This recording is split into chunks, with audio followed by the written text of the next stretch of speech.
आकाश कुमार हिकिड़ो नंढड़ो मासूम ॿारु आहे, हुनजी हिकिड़ी वीडियो हले थी पई त उनखे दरंदनि अगवा कयो हो। दरंदा कहिड़ा, उहा असां मंझां ई हुआ। उहे दरंदा बि आहिनि पर सिंधी बि आहिनि। हाणे आकाश कुमार बि सिंधी छोकिरो आहे न, उनखे अगवा कयो वियो त तूं हाणे मुस्लमान थियो आहीं। ऐं उन खां पोइ शहादतपुर मां वरी 5 नियाणियूं, सिंधी नियाणियूं, उहे अगवा कयूं वियूं आहिनि ऐं उन्हनि खे चयो त हाणे तव्हां बि मुस्लमान थी विया। ऐं संदन जेका माउ आहे, जेका ट्यूटर आहे, जेका ट्यूशन पढ़ाए थी, ट्यूशन पढ़ाए गुज़ारो करे थी, हाणे उनजे दिलि में त तमामु तकलीफ़ आहे, पर असां समूरनि माण्हुनि खे तकलीफ़ आहे। असां चऊं था त सिंध जी तहज़ीब में, तारीख़ में, तमदन में कॾहिं बि इन क़िस्म जा वाक़िया न थिया आहिनि। ही वाक़िया जेके थियनि था न, ही पाकिस्तान ठहण खां पोइ थिया आहिनि। पाकिस्तान ठहण खां पोइ असांजे हुकुमरान तबक़नि हिकिड़ा दरंदा पाले रखिया आहिनि, जेके सिंध जे मासूम नियाणियुनि, मासूम छोकिरनि ऐं उन्हनि जे वारसनि जो जीअण जंजाल करे छॾियो आहे। तव्हां ॾिठो न, हर ॿिए ॾींहं ते नई नई ख़बर अचे पई थी त कॾहिं को घोटकीअ जो पासे जो को आलिम सगोरो आहे या मुला आहे, को MNA बि रहियो आहे, कॾहिं उन वटि थो जेको सो मज़हब मटायो वञे, कॾहिं वरी कुंडरी वारे पासे, सामारे वारे पासे, उमरकोट वारे पासे वाए फलाणे ख़ान जेको आहे सो हिन जो मज़हब मटायो आहे। शरई तौर पे, मज़हबी तौर पे कंहिंखे बि ज़ोर बार न कबो आहे।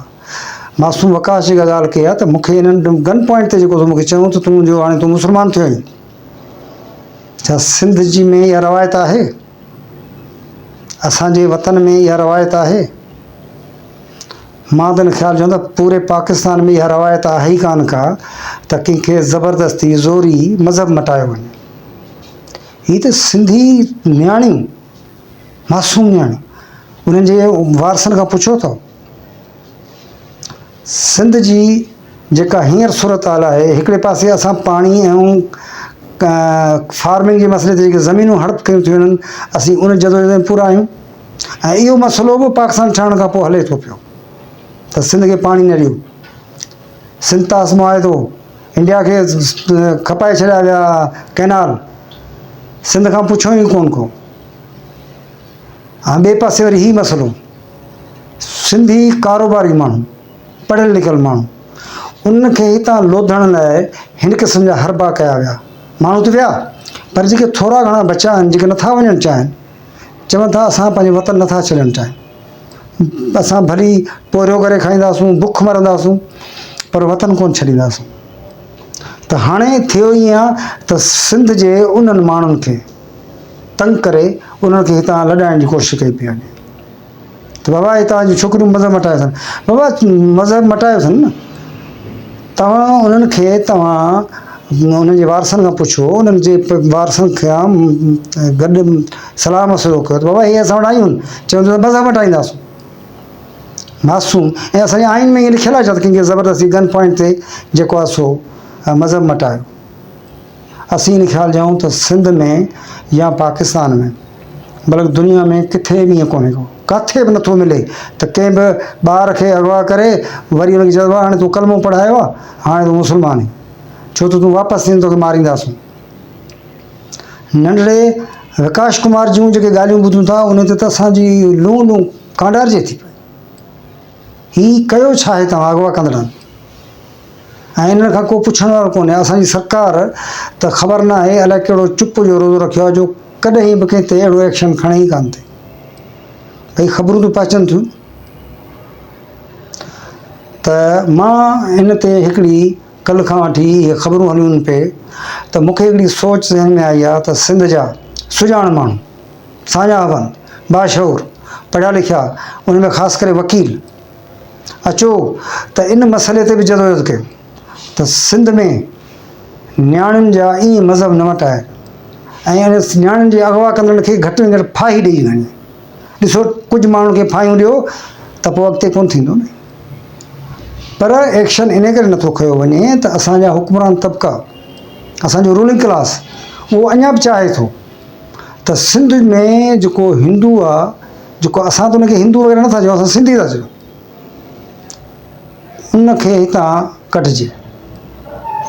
नौकिरी करे थो, त जेको सिंध मां हितां अॻे ई 47 में जेको वेला हिंदू उन्हनि जा ॿार ॿाहिरि कारोबार कनि था, हुननि जूं पाण में ॼाण सुञाण थिए थी, दोस्ती थिए थी, हम ज़बान ऐं हम क़ौम वारा माण्हू लाज़मी मिलंदा, त लाज़मी दोस्तियूं थींदियूं ऐं हम आंगियूं थींदियूं, सियासी ऐं नज़रियाती ॻाल्हियूं थींदियूं। हाणे उते जे माण्हुनि खे इहो बावर करायो थो वञे त सिंध जो जेको मुस्लमान सिंधी आहे उहो एॾो ॾिंगो अथव, एॾो ख़राबु अथव, जो तव्हांजूं न्याणियूं ज़बरदस्ती खणी वञी उनखे मुस्लमान करे थो।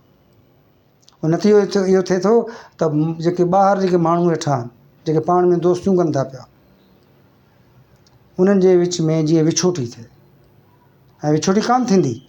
असांखे घुरिजे त असां हिन मसइले खे असां चङी तरह सम्झी सोची इन ते बि हिकिड़ी जदोजहद कजे। जीअं पाणी जो मसइलो आहे ऐं ज़मीननि जे गिड़काइण जो मसइलो आहे, अहिड़ी तरह हे सिंधी न्याणियुनि जे मज़हब मटाइण जो मसइलो, जबरन मज़हब मसइलनि जो मसइलो, इनखे मुंहुं ॾिजे। आऊं पंहिंजे तरफ़ां इहा ॻाल्हि रखां थो त अदालत में, ख़ासि करे कराची जी अदालतुनि में, कंहिं बि क़िस्म जी का हेल्प, का मदद खपे त आऊं फ़ी सबीला करण लाइ तयारु आहियां। पर आऊं सिंध जे समूरनि सुञाण वकीलनि खे इहा गुज़ारिश कंदुसि त अचो त इन मसइले खे हल कयूं ऐं इन मसइले जे ख़िलाफ़ु इन दर्दनि खे मुंहुं तोड़ जवाबु ॾियूं क़ानूनी तरीक़े सां।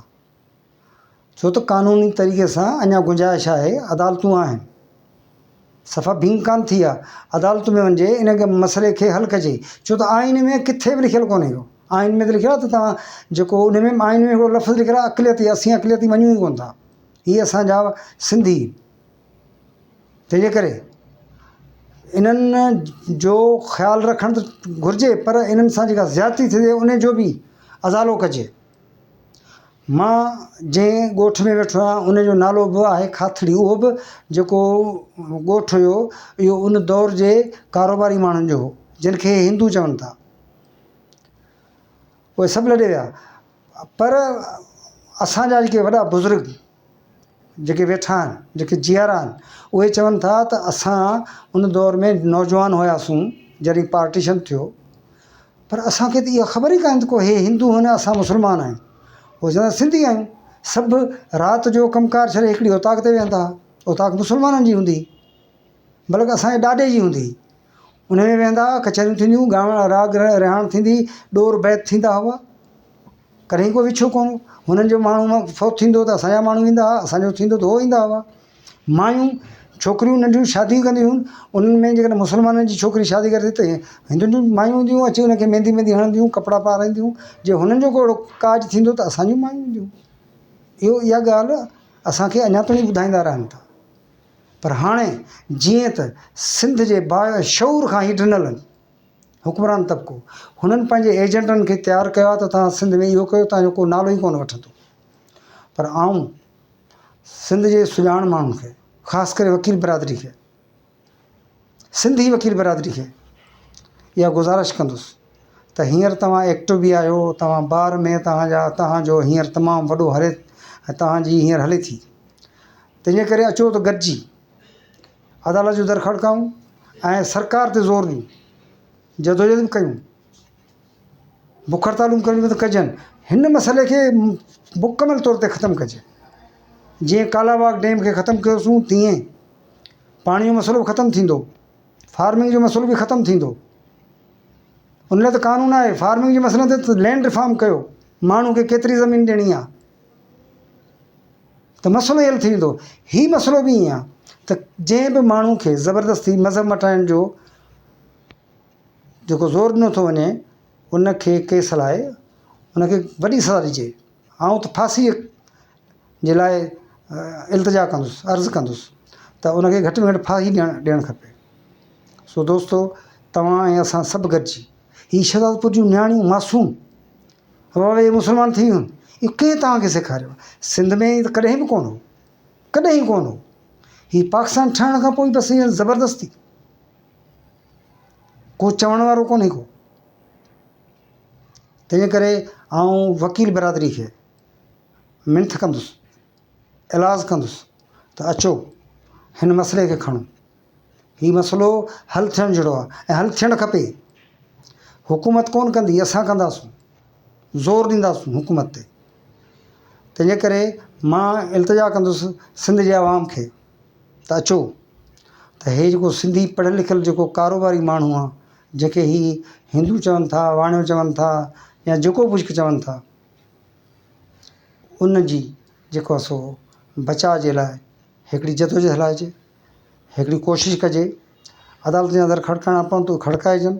ॿी सूरत में इहे ज़ुल्म जेको आहे इहो थींदो रहंदो। तव्हां मासूम वकाश जी जेकॾहिं वीडियो ॿुधंदव त तव्हांखे रोइणु ईंदो, तव्हांजी रग रग बेताब थींदी। माण्हू मुंझी थो पवे त हाणे काॾे वञिजे। यानी हुकूमरान तबिक़नि पंहिंजे एजेंटनि खे अहिड़ो त माहौल ॾिनो आहे जो हुनखे कुझु चवण वारो ई कोन्हे को। त साथियो, अॼु जी वीडियो इहा आहे। जेकॾहिं मुंहिंजी ही वीडियो पसंदि अचे त मुंहिंजे चैनल खे मुंहिंजे हिन सब्सक्राइब कयो ऐं लाइक कयो, शेयर कयो ऐं कमेंट्स ॾियो त जीअं मुंहिंजी हिम्मत अफ़ज़ाई थिए। तव्हांजी महिरबानी।